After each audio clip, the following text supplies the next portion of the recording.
بسم الله الرحمن الرحيم.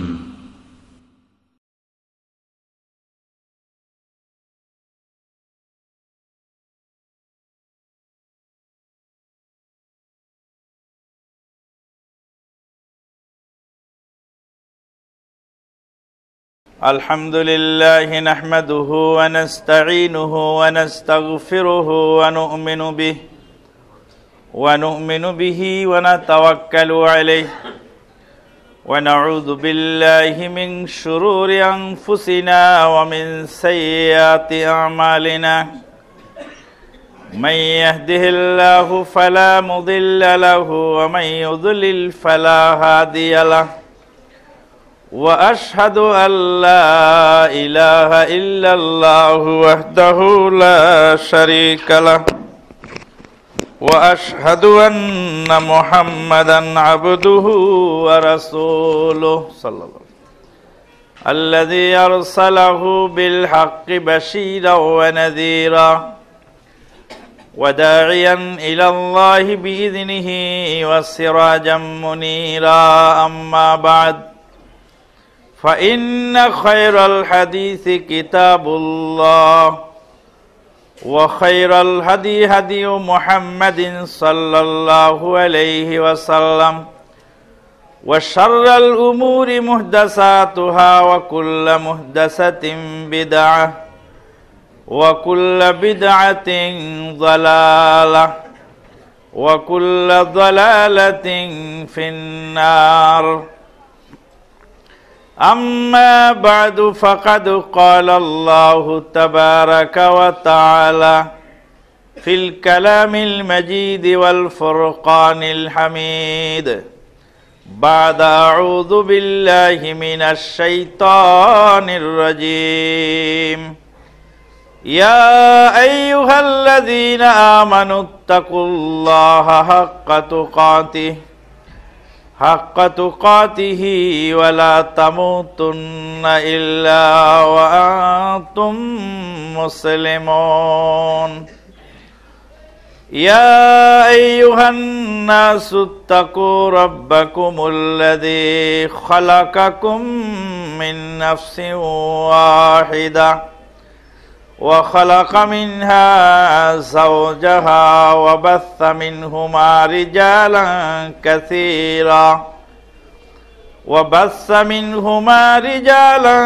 كثيرا ونساء واتقوا الله الذي تساءلون به والأرحام إن الله كان عليكم رقيبا يا أيها الذين آمنوا اتقوا الله وقولوا قولا سديدا يصلح لكم أعمالكم ويغفر لكم ذنوبكم ومن يطع الله ورسوله فقد فاز فوزا عظيما. وقال تعالى يا أيها الذين آمنوا استعينوا بالصبر والصلاة إن الله مع الصابرين ولا تقولوا لمن يقتل في سبيل الله أموات بل أحياء ولكن لا تشعرون ولنبلونكم بشيء من الخوف والجوع ونقص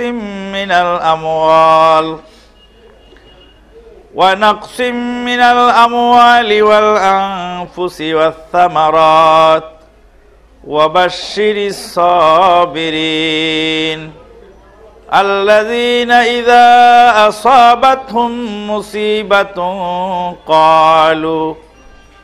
قالوا إنا لله وإنا إليه راجعون أولئك عليهم صلوات من ربهم ورحمة وأولئك هم المهتدون ইন্নাস সাফা ওয়াল মারওয়াতা মিন শাআইরিল্লাহ ফামান হাজ্জাল বাইতা বিতামারা ফালা জুনাহা আলাইহি আন ইয়াতাওয়াফা বিহিমা وَمَن تَطَوَّعَ خَيْرًا فَإِنَّ اللَّهَ شَاكِرٌ عَلِيمٌ। আল্লাহ পাকের অশেষ মেহেরবানিতে সালাতে জুমা আদায়ের লক্ষ্যে আল্লাহর ঘর মসজিদে আমরা সমবেত হয়েছি। আজকে বেশ কয়েকটি বিষয় নিয়ে আমাকে কথা বলতে হবে। প্রথম হলো সাময়িক প্রেক্ষাপট। বর্তমান যে মাস চলছে, আরবি যে মাস চলছে, মাসের নাম কি? সফর মাস। আরবি সফর মাস, আরবি বৎসরের দ্বিতীয় মাস। এই সফর মাসে দুইটি বেদাত প্রচলিত আছে এই পাক ভারত উপমহাদেশে, বিশেষ করে একটি বেদাত হলো আখেরি চাহার সম্বা। সফর মাসের শেষ সোমবার, সফর মাসের শেষ সোমবারকে আখেরি চাহার সোমবার বলা হয়। এটা অবশ্যই ফার্সি ভাষা। সোমবার, এক সোমবার, দো সোমবার, শেষ সোমবার, চাহার সোমবার, বুধবার। সফর মাসের শেষ বুধবারকে আখেরি চাহার সোমবার বলা হয়। বলা হয়ে থাকে এই তারিখে নবী মুহাম্মদুর রাসূলুল্লাহ সাল্লাল্লাহু আলাইহি ওয়াসাল্লাম অসুস্থতার মাঝে সামান্য সুস্থতা অনুভব করেছিলেন, যারই ফলশ্রুতিতে বিভিন্ন রকমারির ইবাদতের ঝকমারি ছুটানো হয়ে থাকে এই দিনে, যা নেহায়েত অন্যায়, যা কোরআন ও সুন্নাহর দলিলে প্রমাণিত নয়। এই মাসের মধ্যে রয়েছে 11 তারিখ। এই মাসের 11 তারিখকে বলা হয় ফাতেহায়ে ইয়াজদাহাম, যা আব্দুল কাদের জিলানী রাহমাতুল্লাহ আলাইহির জন্ম তারিখ হিসাবে পালিত হয়ে থাকে। আব্দুল কাদের জিলানী রাহমাতুল্লাহ আলাইহির জন্ম তারিখ তো দূরের কথা, কোন নবী রাসূল, কোন সাহাবীদের জন্ম তারিখ আমরা পালন করতে বাধ্য নই। আমাদেরকে জন্ম তারিখ পালন করার নির্দেশ কোরআন ও সুন্নাহয় কোথাও দেওয়া হয়নি।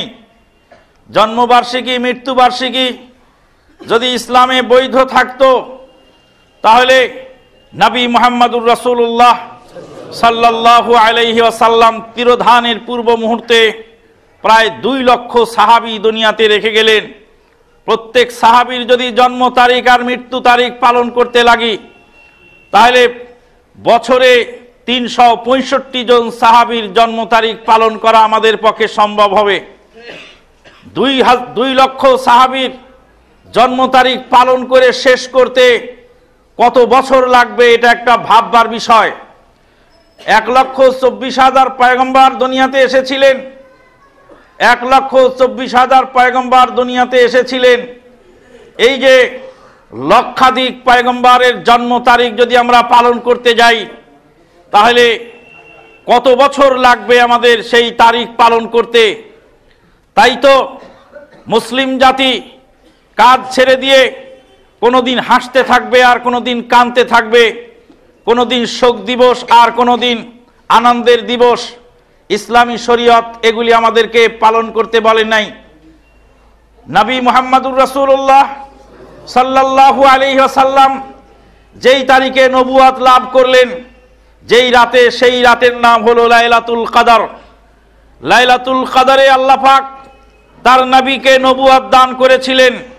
যেই মহিয়সী রাতে নবী মুহাম্মদুর রাসূলুল্লাহ সাল্লাল্লাহু আলাইহি ওয়াসাল্লাম নবুয়তের সার্টিফিকেট লাভ করেন, সেই মহিয়সী রাতের ইবাদত 1000 মাসের ইবাদতের চেয়ে উত্তম বলে আল্লাহর কোরআন প্রমাণ করেছে। নবী সাল্লাল্লাহু আলাইহি ওয়াসাল্লামের জন্ম তারিখ এবং মৃত্যু তারিখ আমাদেরকে পালন করতে বলা হয়নি, বলা নিষ্প্রয়োজন। আল্লাহর নবীর জন্ম তারিখ 12ই রবিউল আউয়াল বলে কথিত আছে, কিন্তু 12ই রবিউল আউয়ালে নবী মুহাম্মদুর রাসূলুল্লাহ সাল্লাল্লাহু আলাইহি ওয়াসাল্লাম ইন্তেকাল করেছিলেন। তিনি জন্মগ্রহণ করেন 9ই রবিউল আউয়াল। যেহেতু সোমবারে তিনি জন্মগ্রহণ করেছেন, সহিহ হাদিস দ্বারা প্রমাণিত। নবী মুহাম্মদুর রাসূলুল্লাহ সাল্লাল্লাহু আলাইহি ওয়াসাল্লাম বলেন, সোমবারে তোমরা সিয়াম পালন করো, যেহেতু সোমবারে আমার জন্ম তারিখ। বৃহস্পতিবারে তোমরা সিয়াম পালন করো। সাপ্তাহিক আমলনামা আল্লাহর দরবারে সাপ্তাহিক রিপোর্ট পেশ করা হয়। আল্লাহর নবী সাল্লাল্লাহু আলাইহি ওয়াসাল্লাম সাপ্তাহিক সিয়াম সোমবার এবং বৃহস্পতিবারে পালন করতেন। বলতেছিলাম, আব্দুল কাদের জিলানী রহমাতুল্লাহ আলাইহির জন্ম তারিখ আমাদের জন্য ফাতেহা ইয়াজদহম বলেন আর যাই বলেন, সেটা পালন করার নির্দেশ কোরআন ও সুন্নায় আমাদেরকে দেওয়া হয়নি। তার মানে এই নয় যে আব্দুল কাদের জিলানী রহমাতুল্লাহ আলাইকে আমরা খাটো করে দেখছি। আব্দুল কাদের জিলানী রহমাতুল্লাহ আলাইকে তারাই খাটো করেছেন যারা তার নামে অনেক মিথ্যা কল্পকাহিনী, কল্পনার ইয়েতে ঘোরসোয়ারে যারা অনেক দূর দৌড়িয়ে গেছেন, তারা আব্দুল কাদের জিলানী রহমাতুল্লাহ আলাইকে পিরানে পীর দস্তেগীর নামে আখ্যায়িত করতেও দ্বিধাবোধ করেন নাই। দস্তেগীর মানে কি আমি তো বুঝি না, তবে বাংলায় তর্জমা করলে তার অর্থ হয় হাত ধারণকারী, হস্ত ধারণকারী। ওখানে একটি কথিত গল্প আছে, আল্লাহ এবং আব্দুল কাদের জিলানী রহমাতুল্লাহ আলাইহ দুইজন হাঁটা চলা করছিলেন আসমানের উপরে। হঠাৎ করে আল্লাহ ফিসল খেয়ে পড়ে গেলেন। তখন আল্লাহর হাত চেপে ধরে আব্দুল কাদের জিলানী আল্লাহকে স্থির রাখলেন। ওই জন্য পিরানে পীর দস্তেগীর। তো এই যে দস্তেগীর, এটা ফার্সিতে আপনাকে বলা হচ্ছে, আপনি তো বুঝতে পারছেন না কি বলল। আপনাকে বলা হচ্ছে আখেরি চাহার সম্বা, আপনি তো বুঝতে পারলেন না যে কি বলা হলো। ভাষা আন্দোলন চলেছে, ভাষার জন্য আন্দোলন হয়েছে, রক্ত ঝরেছে। ভাষা স্বাধীনতা এখনো আপনার দেশের মসজিদের মেম্বরে জাতীয় ভাষায়, মাতৃভাষায় কেন খুতবা হয় না? এ প্রশ্নের জবাব কে দেবে? ব্রিটিশ জানিয়েছিল, ব্রিটিশ ষড়যন্ত্র করে এটাই করেছিল যে মাতৃভাষায় যদি খুতবা হয় তাহলে এদেশের মাটিতে মানুষের কাছে তাওহীদের দাওয়াত পৌঁছে যাবে, মাতৃভাষায় যাতে দিন চর্চার সুযোগ না থাকে। সেই জন্যই তো বিভিন্ন ধরনের তরিকা, বিভিন্ন ধরনের পথ ও পন্থা অবলম্বন করা হয়েছে। বলা বাহুল্য, কথাটা আবার না বলে পারলাম না। বাহরাইনের সালমান পোর্টের আল নাফিসি মসজিদের প্রথম জুমার খুতবা উদ্বোধন হলো আমাকে দিয়ে। আমি প্রথম খুতবা দিলাম। প্রথম খুতবা আরবিতে হয়েছিল, দ্বিতীয় খুতবা হয়েছিল উর্দুতে। প্রথম খুতবা এবং দ্বিতীয় খুতবা শেষে সালাত সমাপ্ত করার সাথে সাথেই পাকিস্তানি জনক ভাই এসে আমার পথ আগলে ধরে বললেন, আরবি ভাষায় খুতবা হবে, আপনি উর্দু ভাষায় কেন খুতবা দিলেন? আমি তখন ভদ্রলোককে উর্দু ভাষায় জবাব দিতে লাগলাম আর বললাম যে আপনার প্রশ্নটাও আপনি আরবিতেই করুন আর আমি জবাবটাও আরবিতেই দিব। আমি উর্দুতে কোনো জবাব দিতে নারাজ, কারণ নবী মুহাম্মদুর রাসূলুল্লাহ সাল্লাল্লাহু আলাইহি ওয়াসাল্লামকে কোনোদিন উর্দু ভাষায় প্রশ্ন করাও হয়নি, আর তিনি কোনোদিন প্রশ্নের উত্তরও দেননি। অতএব প্রশ্নও করবেন আরবিতে, উত্তরও দিব আমি আরবিতে। তো উনি বললেন যে আমি আরবি বুঝি না। বললাম যে আপনি আরবি বোঝেন না দেখেই তো আমাকে খতিব নিয়োগ করা হয়েছে, আপনাকে খুতবার মূল কথাগুলি জানানোর জন্য। ভবন বিখ্যাত মুহাদ্দিস, মুহাক্কিক, আলেমে দ্বীন, মুফতি, ক্ষণজন্মা মহাপুরুষ মুহাম্মদ বিন সালেহ আল উসাইমিন রহমাতুল্লাহ আলাইহি তিনি বলেছেন যে আরবি ভাষায় প্রথম খুতবা যদি হয়, দ্বিতীয় খুতবা যদি মাতৃভাষায় হয়, অথবা খুতবার কিছু অংশ আরবিতে, সেটাকেই যদি মাতৃভাষায় বুঝিয়ে দেওয়া হয় তাহলে তো কোনো সমস্যা নেই। আল্লাহ পাক বলছেন, ওমা আরসালনা মির রাসূলিন ইল্লা বিলিসানি কওমিহিম। দুনিয়াতে যত নবী এবং রাসূল পাঠানো হয়েছে, সমস্ত নবী এবং রাসূলকে তার মাতৃভাষা দিয়ে, তার জাতীয় ভাষা দিয়ে, তার আঞ্চলিক ভাষা দিয়ে পাঠানো হয়েছে, যাতে মানুষকে বুঝাতে সক্ষম হন তারা, মানুষকে বুঝানোর জন্য। তাই তো ভাষা একটি আল্লাহর বিশেষ অবদান। আল্লাহ পাক বলেন, অমিন আয়াতিহি ইখতিলাফু আলসিনাতিকুম ওয়া আলওয়ানিকুম ইন্না ফি যালিকা লাআয়াতাল লিল আলামিন। পৃথিবীর সমস্ত জ্ঞানী গুণীদের জন্য একটি অনন্য দিন নিদর্শন রয়েছে। মানুষের ভাষা বর্ণ এবং ভাষা বর্ণের বৈষম্য, ভাষা এবং বর্ণের বৈষম্য দিয়ে আল্লাহ রাব্বুল আলামিন ভাষা ও বর্ণের ভিন্নতা দিয়ে আল্লাহ রাব্বুল আলামিন বান্দার মধ্যে তার এক অনুপম নিদর্শন কায়েম করেছেন। আমরা আজকে একথা দ্ব্যর্থহীন ভাষায় বলতে চাই বা বলতে পারি, যারা সেই সময় বলেছিলেন যে মাতৃভাষায় কোরআন চর্চা নিষেধ, তাদের কারণেই গিরিশচন্দ্র সেন কোরআনের বঙ্গানুবাদ করেছিলেন, কিন্তু মুসলিম জাতির কোনো আলেম কোরআনের বঙ্গানুবাদ করতে পারেনি। বলা হয়েছিল ইংরেজি হলো বিদেশিদের ভাষা ও মুসলিমদের ভাষা, ইংরেজি শিখা হারাম। এগুলি বলে তদানীন্তনকালে আলেম ওলামারা পিছপা থেকেছেন, মানুষদেরকে পিছপা রেখেছেন। ব্রিটিশ ভারতের সেই বেনিয়াদের পাচাটা অমুসলিমেরা ইংরেজি শিখে শিখে তাদের কাছে গেছে এবং তাদের করুণার পাত্র হয়ে থেকেছেন। তদানীন্তনকালের মসজিদের ইমাম সাহেবগণ খুতবার মধ্যে বলেছেন, আস সুলতানু জিল্লুল্লাহ, সুলতান হলো আল্লাহর আরশের ছায়া, অতএব ব্রিটিশ হলো আল্লাহর আরশের ছায়া, আল্লাহর আরশের ছায়া তলে তোমরা আশ্রয় গ্রহণ করো। সেদিন ব্রিটিশ খেদাও আন্দোলনে যারা অবদান রেখেছিলেন তারা আজও রাখছে এবং ভবিষ্যতেও রাখবে।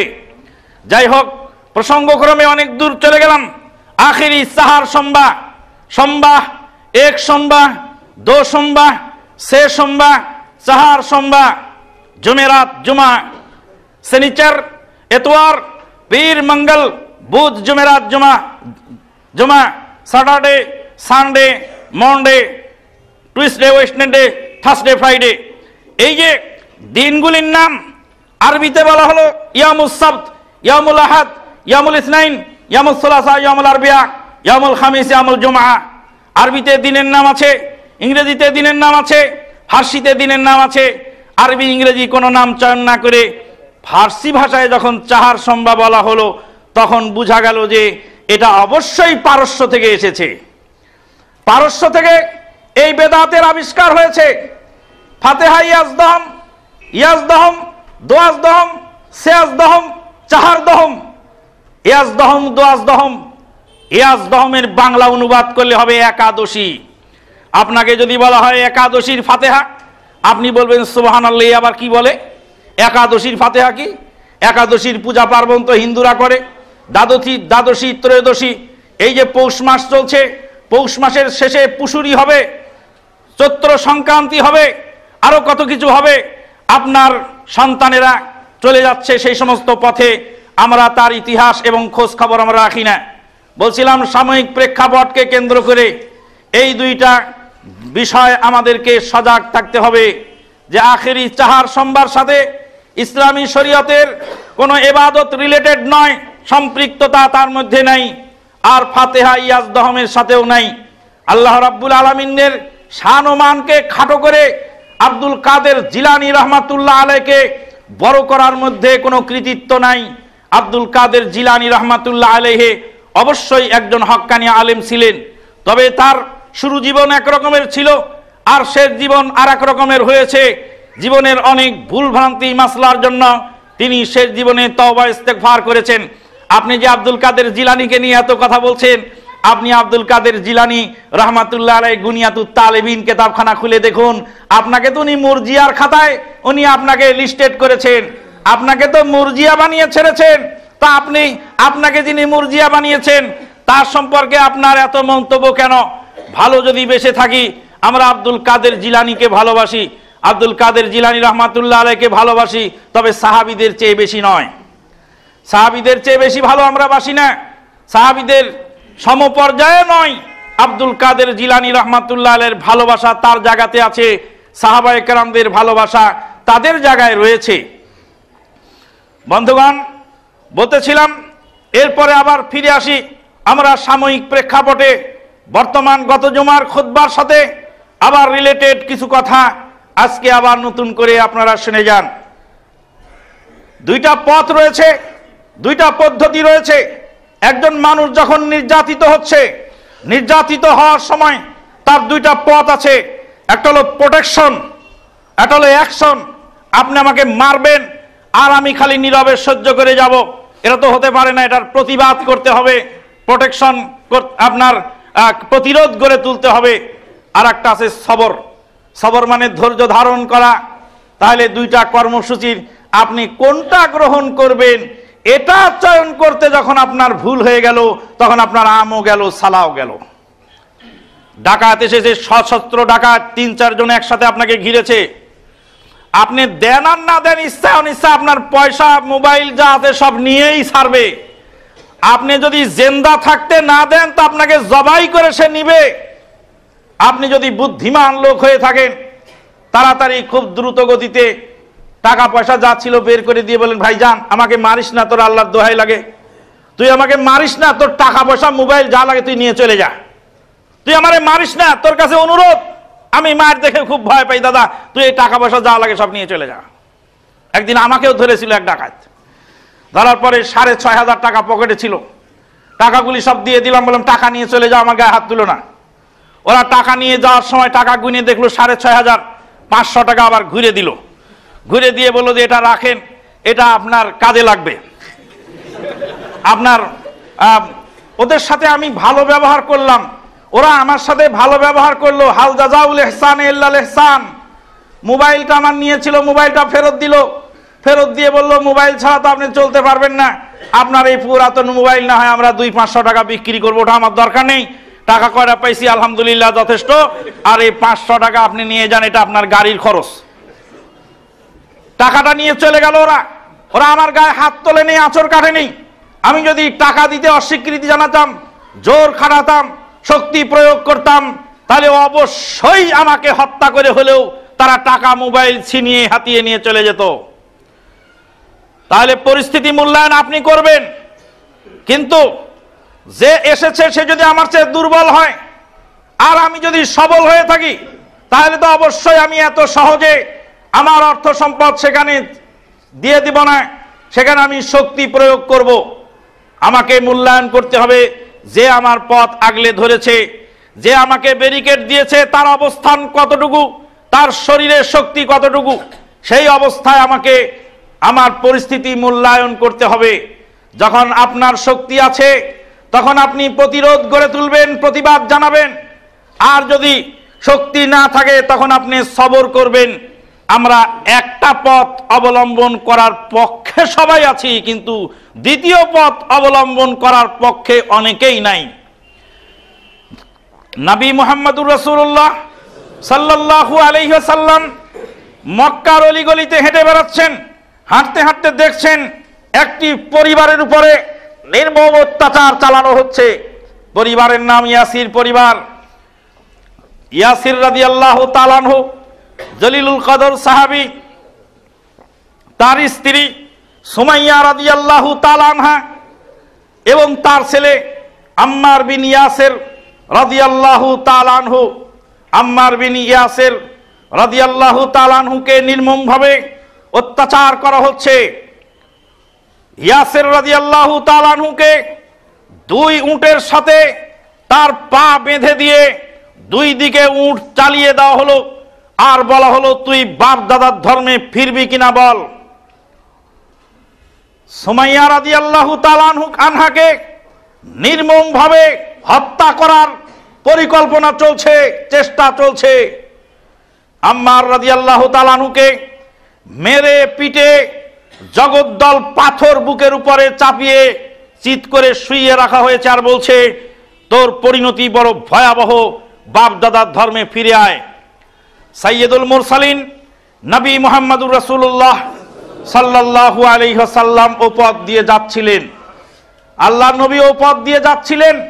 যাওয়ার পথে আবু জাহেল, আবু লাহাব, উতবা, সাইবা, উমাইয়া বিন খালাব, মক্কার সেই কাফের বেদিন বেঈমানদেরকে প্রতিরোধ করার ক্ষমতা আল্লাহর নবীর শরীরের মধ্যে ছিল। আল্লাহর নবী সাল্লাল্লাহু আলাইহি ওয়াসাল্লাম 30 জন শক্তিশালী পুরুষের ক্ষমতা একাই রাখতেন তার শরীরের মধ্যে।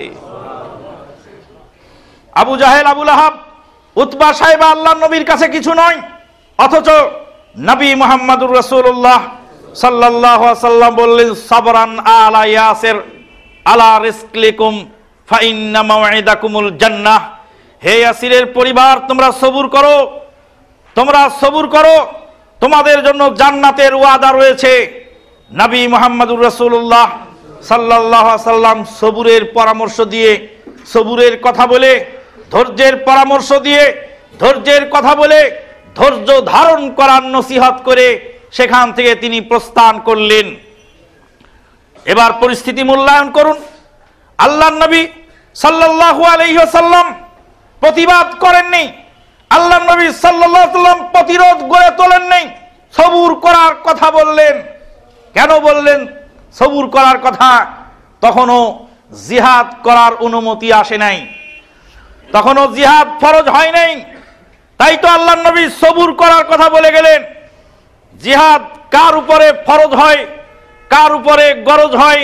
নবী সাল্লাল্লাহু আলাইহি ওয়াসাল্লাম যুদ্ধের ময়দানে সৈন্য পরিচালনা করেছেন, অস্ত্র ধারণ করেছেন, অস্ত্র পরিচালনা করেছেন।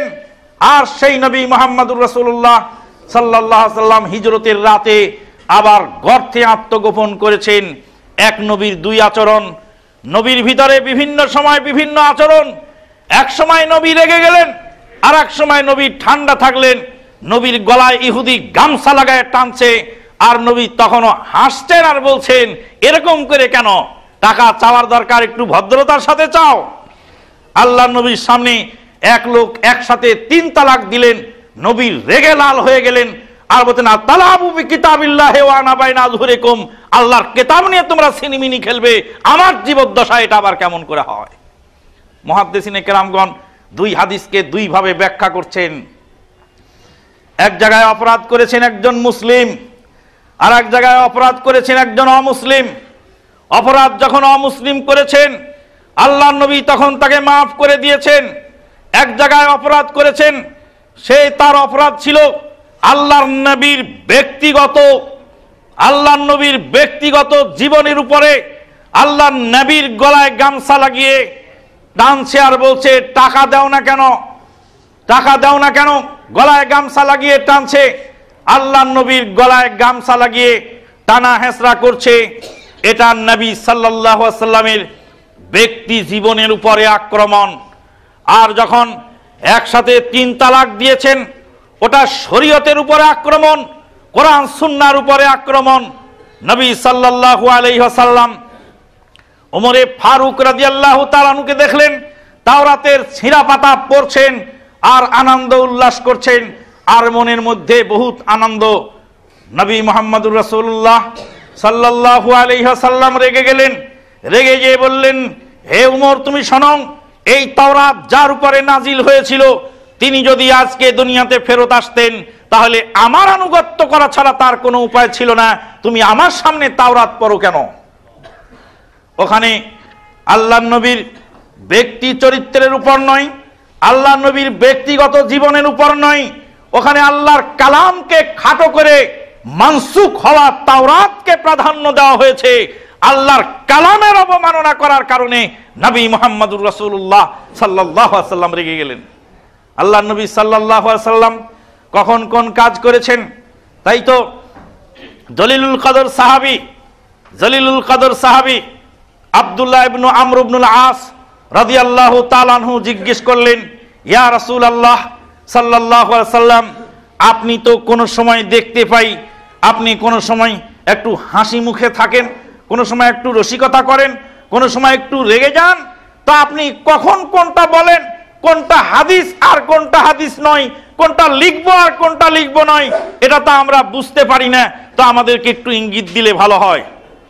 আল্লাহ নবী বলেন, উক্তব, আমি যা বলি সব লিখে ফেলো। আল্লাহ নবী বলেন, উক্তব, আমি যা বলি সব লিখে ফেলো। ওয়াল্লাযী নাফসি বিয়াদিহি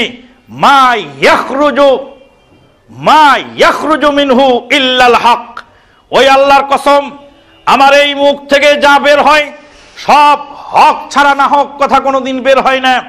রসিকতার ছলে যেটা বলি ওটা রসিকতার দলিল, রাগের ছলে যেটা বলি ওটা রাগের দলিল, আনন্দ উল্লাসের সময় যেটা বলি ওটা আনন্দ উল্লাসের দলিল। যখন যে পর্যায়ে যা কিছু বলি না কেন সবগুলি দলিল আমার এই মুখ দিয়ে যা বের হয়, ওয়াশারা ইলা ফি, তার মুখের দিকে ইঙ্গিত করে বললেন আমার এই মুখ দিয়ে যা বের হয় সব হক বের হয়। আল্লাহু আকবার, সুবহানাল্লাহি ওয়া বিহামদিহি, সুবহানাল্লাহিল আযীম। তাই তো আলী ইবনে আবি তালিব রাদিয়াল্লাহু তাআলা আনহু বললেন কালিমাতু হাক্কিন ইউরাদু বিহিল বাতিল ইউরিদু বিহিল বাতিল, কালিমাতু হাক্কিন ইউরাদু বিহাল বাতিল, হক কথা কিন্তু তা দ্বারা বাতিল অর্থ গ্রহণ করা হয়েছে। ইনিল হুকমু ইল্লা লিল্লাহ, আল্লাহর হুকুম ছাড়া কারো হুকুম চলবে না। কথা ঠিক আছে দলিল কোরআনের, কিন্তু কোরআনের দলিলের প্রয়োগ কোথায়? বাড়িতে তো চাকু আছে, চাকু তো মুরগি জবাই করার জন্য রাখা হয়েছে, কিন্তু যদি মানুষ জবাই করার জন্য প্রয়োগ করা হয় চাকুর তো কোনো দোষ নাই, চাকু তো আসল জায়গায় রয়েছে, প্রয়োগকারীর অপরাধ। ছেলে সালাত আদায় না করলে 10 বছরের ছেলেকে বাপ পিটিয়ে লাঠি পিটিয়ে সালাত আদায় করাবে। বাপ যদি সালাত আদায় না করে, কেউ যদি গিয়ে ওই দলিলটাই নিয়ে যদি বাপকে পিটতে থাকে আর বলে আরে পিটার দলিল তো আছে, বাপ হলো আর ছেলে হলো, তাতে কি হলো? হলো না তো। আপনার দলিল যথাস্থানে ঠিক আছে, কিন্তু আপনার প্রয়োগ ভুল হয়ে গেছে। আপনার ছেলে যদি সালাত আদায় না করে, আপনি ছেলেকে পিটিয়ে সালাত আদায় করাবেন, কিন্তু আপনার পিতা যদি সালাত আদায় না করে, সেই ক্ষেত্রে আপনার সবুর করা ছাড়া আর কিছুই নেই, বাপকে নসিহত করা ছাড়া আর কিছুই নেই, বাপকে পিটার দায়িত্ব আপনাকে দেন নেই। কথাটা আবার শুনে রাখুন। দেশের রাষ্ট্রপতি, দেশের দায়িত্বশীল, দেশের মন্ত্রী শান্ত্রী, দেশের কর্ণধার যারা রয়েছেন, তারা যদি কোনো ভুল করেন সেই ভুলের খেসারত তারা দিবেন। আমি একজন সাধারণ জনতা হিসাবে তাদেরকে নসিহত করার ক্ষমতা রাখি, তাদের উপরে ক্ষমতা প্রয়োগ করার ক্ষমতা আল্লাহ পাক আমাকে দান করেননি। আমি দেশের জনগণ, আমি যদি সালাত আদায় না করি, দেশের 15 কোটি 16 কোটি জনগণ এনারা সালাত আদায় না করলে দেশের দায়িত্বশীলদেরকে বিচারের কাঠগড়ায় আল্লাহ পাক জিজ্ঞাসা করবেন যে তোমাদের দেশের জনগণেরা সালাত আদায় করেনি, তাদেরকে লাঠি পিটা করে, তাদেরকে শক্তি প্রয়োগ করে, তাদেরকে জোরপূর্বক সালাত আদায় করতে বাধ্য করো নেই কেন? তোমার দেশের জায়াজননী, মুসলিম জায়াজননী রাস্তায় বেলেল্লাপনা হয়ে বলগাহীন ভাবে ঘুরে চলেছে, তাদেরকে পর্দা করতে বাধ্য করাও নেই কেন? তারা অবশ্যই বিচারের কাঠগড়ায় জবাবদিহির কাতারে তাদেরকে দাঁড়াতে হবে। কিন্তু আমি একজন তাদের অধীনস্থ দায়িত্বশীল হিসাবে আমার অধীনস্থ যারা আছে তাদেরকে তাদের সম্পর্কে জিজ্ঞেস করা হবে। আমার ছেলের আকিকা যদি আমি না দেই, সামর্থ্য থাকা সত্ত্বেও আমার ছেলের আকিকা না দিলে এই আকিকার জন্য আমি জিম্মাদার, আর আমার পিতার আকিকা যদি না হয়ে থাকে, পিতার আকিকার জন্য অবশ্যই আমার দাদা জিম্মাদার। ওই জিম্মাদারি যদি আমার ঘাড়ে চাপে, তবে কি আমার বাঁচার উপায় আছে? অন্য লোকের দায়িত্ব যদি আমার ঘাড়ে চাপে, তবে কি আমার বাঁচার উপায় আছে? হাদিসটা আবার একটু ভালো করে বুঝি।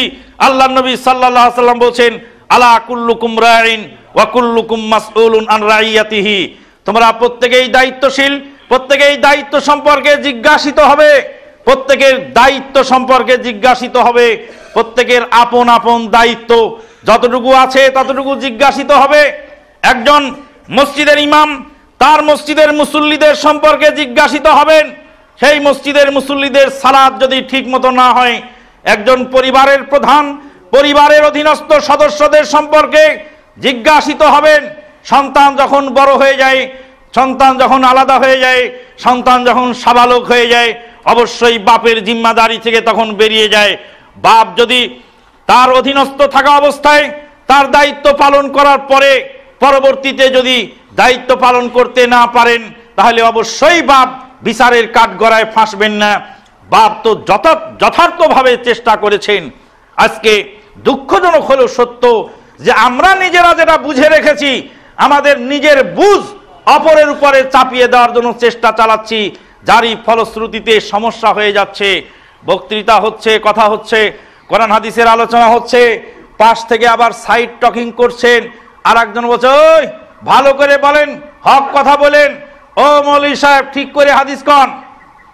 তা আমি বলি হাদিসটা তুমি বলো, আমি শুনি। বলে আমি তো হাদিস জানি না, তা আপনি যে বলেন ঠিক করে হাদিস বলেন, তা আপনি যখন ঠিক করে দিতে পারছেন, তাহলে আপনি তো নিশ্চয়ই আমাকে বলতে পারবেন। আজকে আমরা নিজেরা কোন একটি মাসলা স্থির করে রেখেছি, স্থির করে রেখে সেই মাসলার সমর্থনে দলিল নেওয়ার চেষ্টা করেছি। সেদিন ডেস্টিনির বিরুদ্ধে যখন বক্তৃতা আমরা দিয়েছি, তখন ডেস্টিনির হাজার হাজার যুবকেরা রাস্তায় বেরিয়ে পড়েছে আমাদের বিরুদ্ধে। হতভাগা ওই যুবক সেদিন বোঝে নাই যে ডেস্টিনি তার সব কিছু লুটে নিয়ে চলে যাবে। বলেছি ডেস্টিনির বিরুদ্ধে, ডেস্টিনির দালাল মৌলবী ছিল, যারা দালালি খেয়ে, তারা সেখানে দালালির পয়সা খেয়ে খেয়ে তারা ডেস্টিনির সপক্ষে ফতোয়া দিয়েছে। আর বলছে আমাদের দলে কি মৌলবী নাই, আমাদের দলে কি আলেম নেই, আমাদের দলের আলেমরা কি বোঝেন না? তুমি ডেস্টিনি করো না তুমি আর কিছু করো, তা আমার সমস্যা কোথায়? হে যুবক, তোমার অর্থ সম্পদকে লুটে খাওয়ার জন্য ডেস্টিনি নামক ডাকাত তোমার ঘরে ঢুকেছে, তাই তো তোমাকে সজাগ করার জন্য বলেছিলাম, তারপরে তোমার কোপানলে আমরা পড়লাম। এখন তুমি বাস্তবে দুনিয়ার হালত তুমি দেখো, যেই সমস্ত মৌলবী ডেস্টিনির ফতোয়া দিয়েছিলেন পয়সা খেয়ে, তাদের আজকে হালত কোথায়? তারা আজকে যে আপনাকে ধর্মের নামে যেই ফতোয়াগুলি দিচ্ছেন, সেই ফতোয়াগুলি কতটুকু ঠিক আছে? দুনিয়ার ডেস্টিনিতে সামান্য কিছু অর্থ সম্পদ শেষ হয়ে গেছে, না হয় কিছু পয়সা তোমার খোয়ায়ে গেছে, সেই পয়সা আল্লাহ পাক দিলে আর একদিন হতে পারে, কিন্তু পরকালের নাজাতের জন্য যেই নায়ে সুয়ার হয়ে গাং পাড়ি দেওয়ার চেষ্টা করছো, এই গাং, এই নাও যে মাঝপথে ডুববে না, তোমাকে কে বলবে? অতএব কোরআন সুন্নাহ বুঝার ব্যাপার আছে। কোরআন সুন্নাহ মানা সহজ, বুঝা কঠিন। কোরআন সুন্নাহ মানা সহজ, বুঝা কঠিন। কোরআন সুন্নাহ মানা সহজ, বুঝা কঠিন। কোরআন সুন্নাহ মানা সহজ, বুঝা কঠিন। কোরআন সুন্নাহ মানা সহজ, বুঝা কঠিন। আল্লাহর নবী সাহাবী আবু বকর সিদ্দিক রাদিয়াল্লাহু তাআলা আনহু যখন যাকাত বিরোধীদের সাথে যুদ্ধ ঘোষণা করলেন, যারা যাকাত দিবেন না তাদের সাথে যুদ্ধ ঘোষণা করলাম। মুসলিম জাহানের খলিফা ওমরে ফারুক রাদিয়াল্লাহু তাআলা আনহু, ওমরে ফারুক রাদিয়াল্লাহু তাআলা আনহু এসে আবু বকর সিদ্দিকের সামনে দাঁড়িয়ে বললেন, আমিরুল মুমিনিন, যারা সালাত আদায় করে, যারা নামাজ পড়ে, নামাজি মুসলিমের সাথে আপনি যুদ্ধ কি করে করবেন? আবু বকর সিদ্দিক রাদিয়াল্লাহু তাআলা আনহু ওমরে ফারুকের বুকের উপরে এক চাপড় মেরে বলেছিলেন, ধাক্কা দিয়ে বলেছিলেন, আজাব্বারুন ফিল জাহিলিয়াতে ওয়া খাওয়ারুন ফিল ইসলাম। বলে জাহিলিয়াতের জামানায় ছিলে তুমি আপসহীন, আর ইসলামের জামানায় যে ভেড়া হয়ে গেলে কেন? জাহিলিয়াতের জামানায় ছিল তোমার শক্তি সাহস, তোমার সহ্য বীর্য সারা বিশ্বে প্রশংসনীয়, আর আজকে তুমি ইসলামের মধ্যে এসে এত দুর্বল হয়ে গেলে কেন? শুনে রাখো হে ওমর, শুনে রাখো হে ওমর, আল্লাহর নবীর জামানায় যাকাতের উট দেওয়া হতো। যাকাতের উট বাঁধার জন্য গলায় যে গলাশি বলে আমাদের এলাকায়, এই গলাশির দড়িটাও যদি কেউ খুলে রাখে আর বলে যাকাত দিলাম উট, কিন্তু দড়িটা খুলে রাখবো, আমি আবু বকর সিদ্দিক ওই দড়িটা না দেওয়ার কারণে তার বিরুদ্ধে যুদ্ধ ঘোষণা রাখলাম। আবু বকর সিদ্দিক রাদিয়াল্লাহু আনহু এত নরম মানুষ, এত গরম হলেন কেন? ইসলাম অবশ্যই উমর ইবনুল খাত্তাবের চেয়ে আবু বকর সিদ্দিক একটু বেশি বুঝেছিলেন। ওমর ইবনুল খাত্তাব রাদিয়াল্লাহু তাআলা বুঝতে পারলেন আমার বুঝটা ভুল হয়ে গেল। তিনি আবার ফিরে এসে আমিরুল মুমিনিনের সাথে একাত্মতা ঘোষণা করলেন। ইসলাম মানা সহজ কিন্তু বুঝা কঠিন। ওমর ইবনুল খাত্তাব রাদিয়াল্লাহু তাআলা বুঝতে একটু টাইম লেগে গেল। আবু বকর সিদ্দিক আগে বুঝলেন আর ওমর ইবনুল খাত্তাব পরে বুঝলেন। ওমর ইবনুল খাত্তাবের বুঝতে একটু টাইম লেগে গেল। আল্লাহর নবী সাল্লাল্লাহু আলাইহি ওয়াসাল্লাম ইন্তেকালের পরে ওমর ইবনুল খাত্তাব উলঙ্গ তলোয়ার হাতে নিয়ে মদিনার অলিতে গলিতে বলে বেড়াচ্ছেন, যে লোক বলবে আল্লাহর নবী ইন্তেকাল করেছেন তাকে এই উমরের তলোয়ার দিয়ে একদম জিন্দা হত্যা করা হবে, দুই টুকরো করা হবে। আবু বকর সিদ্দিক রাদিয়াল্লাহু তাআলা আনহু কোরআনের আয়াত পড়লেন, ওমা মুহাম্মাদুন ইল্লা রাসূল কাদ খালাত মিন ক্বাবলিহির রাসূল আফাই মাতা ওয়া কুতিলান কালাবতুম আলা আকাবিকুম। আয়াত পড়ার সঙ্গে সঙ্গে ওমর ইবনুল খাত্তাব রাদিয়াল্লাহু তাআলা ঠান্ডা হয়ে গেলেন। ওমর ইবনুল খাত্তাব মুসলিম জাহানের খলিফা, তার সামনে দাঁড়ানোর মতো শক্তি তদানীন্তন কালে বিশ্বে কারো নেই। একজন বৃদ্ধা রমণী রাস্তায় দাঁড় করে বলে, ওমর দাঁড়াও, কথা আছে আমার। আল্লাহু আকবার। আমিরুল মুমিনিনের সাথে সঙ্গী সাথীরা বলছে একটু ভদ্রতার সাথে কথা বলো মহিলা, কেমন করে বলো, মুসলিম জাহানের খলিফার সাথে এমন করে কথা বলে নাকি? বলতে রাআইতুকা উমায়রান, তোকে দেখেছিলাম রে একটা ছোট উমর। মুসলিম জাহানের খলিফাকে বলছেন বৃদ্ধা মহিলা, তোকে দেখেছিলাম ছোট উমর, একদিন পুচকে উমর তুমি এদিকে ঘুরে ফিরে বেড়াতে, তোমাকে দেখেছিলাম ছোট, তোমাকে ছোটকালে দেখেছি আমি হাঁটতে চলতে। রাআইতুকা উমায়রান সুম্মা সিরতা উমারান, তারপরে হয়ে গেলে বিরাট উমর, যুবক হয়ে গেলে, শক্তিশালী হয়ে গেলে। সুম্মা সিরতা আমিরান, তারপরে হয়ে গেলে মুসলিম জাহানের আমির। তোমাকে কে অধিকার দিয়েছে কোরআন বিরোধী ফতোয়া দেওয়ার? কে অধিকার দিয়েছে? কোরআন বিরোধী ফতোয়া দেওয়ার অধিকার কে দিয়েছে? তুমি কেন মহরানার একটি অ্যামাউন্ট নির্ধারণ করে দিয়েছো, অথচ আল্লাহ পাক বলেছেন ওয়াইন আতাইতুম ইহদাহুন্না কিনতারা, তোমরা যদি তোমাদের ওয়াইন আরাদতুম ইস্তিবদালা যাওজিম মাকানা যাওজিন ওয়া আতাইতুম ইহদাহুন্না কিনতারা, তোমরা যদি একজন স্ত্রীকে বাদ দিয়ে আরেকজন স্ত্রীকে তালাক দিতে চাও, তালাক দিয়ে যদি বদল করতে চাও, আর এক স্ত্রীকে বিবাহ করতে চাও, যে স্ত্রীকে তালাক দিয়েছো তাকে যদি এক কেন্তার, কেন্তার বলা হয় এক ঢেরি, এক পালা, এক গাদা মোহর দিয়ে দাও, সে মোহর আর ফেরত আনতে পারবে না। কোরআনে প্রমাণিত হলো কেউ তার স্ত্রীকে এক গাদা মোহর দিতে পারে, আর তুমি সেই মোহরের পরিমাণ নির্ধারণ করনেওয়ালা কে? কে তোমাকে অধিকার দিয়েছে সেই মোহর পরিমাণ নির্ধারণ করা? মুসলিম জাহানের খলিফা ওমর ইবনুল খাত্তাব উঠ থেকে নেমে মাটিতে সেজদায় পড়ে গিয়ে বলেন আল্লাহর হাজারো শুকর, যেই দেশে, যেই রাষ্ট্রে এরকম মহিলা আছেন, যেই মহিলা মুসলিম জাহানের খলিফাকে সংশোধনী দেয়। হে জনগণ, তোমরা জানো এই মহিলার পরিচয়? সূরা মুজাদালা খুলে দেখো, কাদ সামিয়াল্লাহু কাওলাল্লাতী তুজাদিলুকা ফি যাওজিহা ওয়া তাশতাকি ইলাল্লাহ ওয়াল্লাহু ইয়াসমাউ তাহাওরাকুমা। কাদ সামিয়াল্লাহু কাওলাল্লাতী তুজাদিলুকা ফি যাওজিহা, আল্লাহ পাক শুনেছেন ওই মহিলার কথা, যেই মহিলা স্বামীর বিরুদ্ধে নালিশ করতে এসেছিলেন। সাত আসমানের উপর থেকে আমার রব শুনেছিলেন এই মহিলার কথা। এই মহিলার নামেই সূরা মুজাদালার প্রথম অংশ নাজিল হয়েছে। এই সেই মহিলা খাওলা বিনতে সালাবা রাদিয়াল্লাহু তাআলা আনহা, যেই খাওলা বিনতে সালাবা স্বামীর বিরুদ্ধে নালিশ করেছিলেন, আল্লাহ শুনেছিলেন। আল্লাহ শোনার পরে তার সমর্থনে কোরআনে সূরা মুজাদালার শুরু অংশ নাজিল করলেন। সেই মহিষী রমণী মুসলিম জাহানের খলিফা ওমর ইবনুল খাত্তাবের সংশোধনী দিলেন। ওমর ইবনুল খাত্তাব তার ফতোয়া থেকে রুজু করলেন। বলতেছিলাম ইসলাম মানা সহজ, বোঝা কঠিন। ইসলাম বুঝতে ভুল হয়ে গেলে আপনার আমার সর্বনাশ হয়ে যাবে। আমাদের আপনাদের সর্বনাশ যেন না হয়। ধৈর্য সম্পর্কে আলোচনা করতে চেয়েছিলাম। ধৈর্যের প্রকারভেদ, ধৈর্য কোথায় কোথায় করবেন, কিভাবে করবেন, ধৈর্যের ফজিলত কি, আল্লাহ হায়াতে মাথায় রাখলে আগামী জুমায় বিস্তারিত আলোচনা হবে ইনশাআল্লাহ। আকুলু মা তাসমাউন, বারাকাল্লাহু লানা ওয়া লাকুম ফিল কুরআনিল আযীম ওয়া নাফা'না ওয়া ইয়্যাকুম বিল আয়াতি ওয়াজ যিকরিল হাকীম। ইন্নাহু তাআলা জাওয়াদুন কারীমুম মালিকুম বারুর রাউফুর রহিম। আলহামদুলিল্লাহ, আলহামদুলিল্লাহি কাফা ওয়া সালামুন আলা ইবাদিহিল্লাযীনা ইসতাফা, আম্মা বা'দ। ফাউযু বিল্লাহি মিনাশ শাইতানির রাজীম। ইন্নাল্লাহা ওয়া মালাইকাতাহু ইউসাল্লুনা আলান নবী ইয়া আইয়ুহাল্লাযীনা আমানু সাল্লু আলাইহি ওয়া সাল্লিমু তাসলিমা। আল্লাহুম্মা সাল্লি আলা মুহাম্মাদিন ওয়া আলা আলি মুহাম্মাদ কামা সাল্লাইতা আলা ইব্রাহিম ওয়া আলা আলি ইব্রাহিম ইন্নাকা হামিদুম মাজিদ। আল্লাহুম্মা বারিক আলা মুহাম্মাদিন ওয়া আলা আলি মুহাম্মাদিন কামা বারাকতা আলা ইব্রাহিম ওয়া আলা আলি ইব্রাহিম ইন্নাকা হামিদুম মাজিদ।